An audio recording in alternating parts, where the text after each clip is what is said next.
With so much to discover right on their doorstep, Clive has sent 16-year-old Reuben and 8-year-old Sydney to plunder one of their many outbuildings for hidden treasure. Go on, Sid, your hand. Yes. Pretty cool old loft, full of bits of tat. Baler bits, tractor bits. Chimney sweeping pipes. Look. Sharpening stone. Where are we going to use that? Yeah, we could do. They look like they've been there a bit. But it's not just the sharpening stones that catch the boy's eye. Do your hand, Sid? Guys, actually. It's rusted shut. Bloody hell, it's heavy. Right, Sid. They should push out. They've struck upon an antique chest that may not have been opened for a very long time. Go on, Sid, open it up. Oh, all sorts of bits and bobs. Some paper, Sid. October 7th, 1944. That's a bloody old paper. It's all been put in there about 70 years ago. It's one of them steam engines. Another one. A little one. I like this little small steam engine. Do you think you could get this one? We'll have a go later on. Right, put all the bits back in, we'll show Dad and do something with them steam engines. With Mum away, Reuben, Sydney and Miles take an opportunity to show Dad what they've rescued from the loft. Box of treasure, lads. Some newspaper and some steam engines.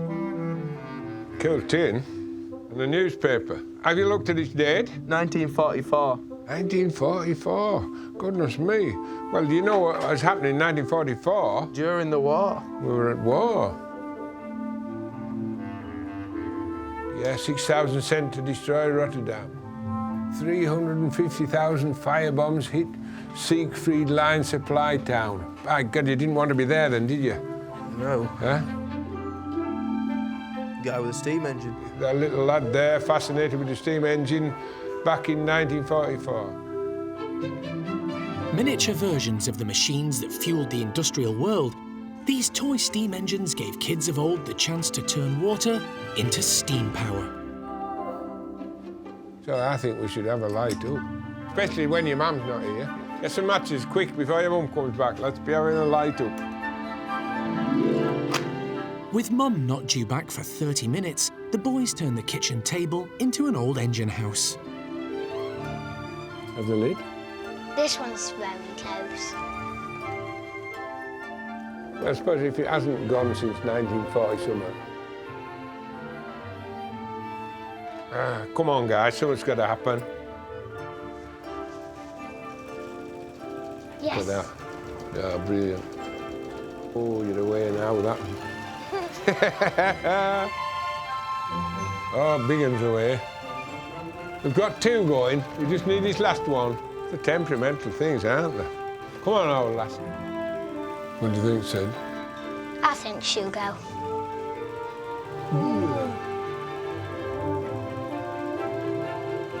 Oh, Yes. look at that. She's a good one, that, though, isn't she? First steam engine was used to run a pump, wasn't it? Back in the day, this was how power was created with steam, wasn't it? For trains and all kinds of uses. They turned that wheel, and from that wheel, the power was created, and all kinds of things could happen. Out of the box for the first time in decades, one of the boys' engines decides it's full steam ahead. It's going like bugger. Are you sure it should be going that fast? Whoa! Get some pressure out. Get some pressure out. Help! Fire! Stand back! So get some pressure out of it. What do we need to do, Rube? Let's run. No, I'm going to let some pressure out. Yeah, let some pressure out. There. That's better. Nothing like a bit of fire and a bit of steam. They're just what kids like. They're slightly dangerous. They burn you. And your mother would go mad if she saw you on kitchen table using them. So, yeah, perfect.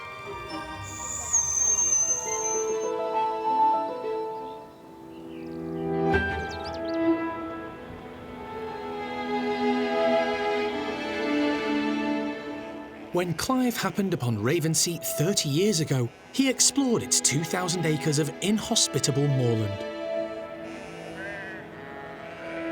Though a daunting place to farm, he fell in love with these rugged hills. Joining him a few years later, Amanda was also captivated by the harsh landscape that shaped the lives of shepherds before her. A legacy she's determined to pass on to all of her 9 children. We're living in a house that has basically been lived in for centuries.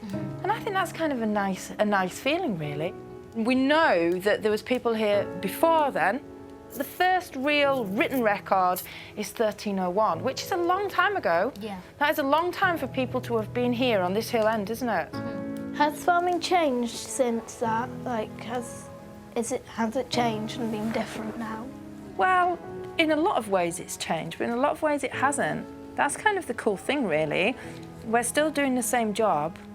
Obviously, things were more difficult back then. Can you imagine not having waterproofs? Can you imagine not having wellies? They literally were wearing leather clogs and big old-fashioned wool coats. They would have been wet and cold.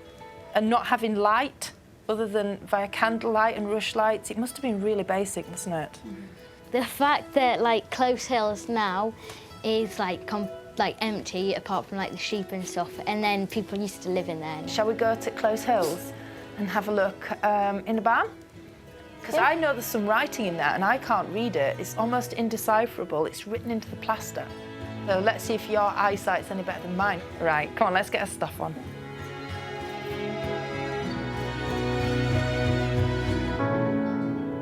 Now standing alone on a distant hill end, Close Hills Barn was once home to countless shepherding families, all forgotten to time. The girls are heading up to the old dwelling to find signs of life left behind by Ravenseat's previous occupants. Can you imagine? This is the way into your bedroom up these outside steps, okay?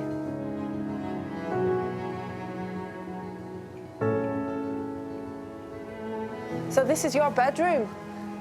It's a bit drafty, isn't it? Yeah. Look at that for a fireplace.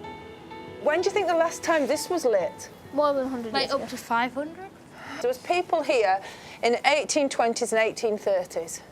So that's, well, it's just about 200 years ago, isn't it? Yeah.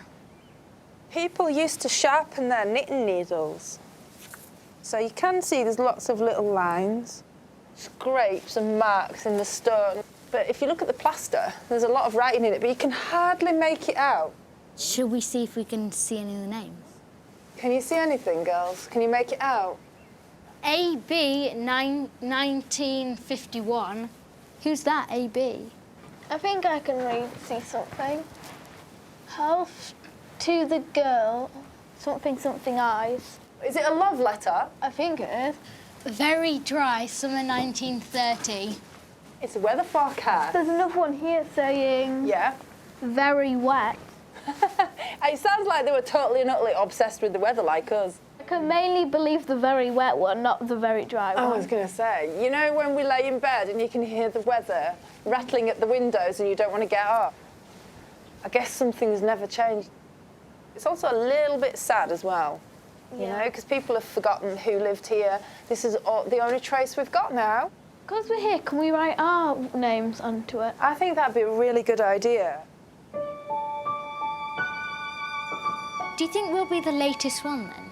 Well, you're Well, today. yeah, You've well, got to be, haven't yeah, you? I If you put your initials and the date. Yeah. I've written VLO 2020. Good girl. Go on, get scribbling, Ede. Make your mark.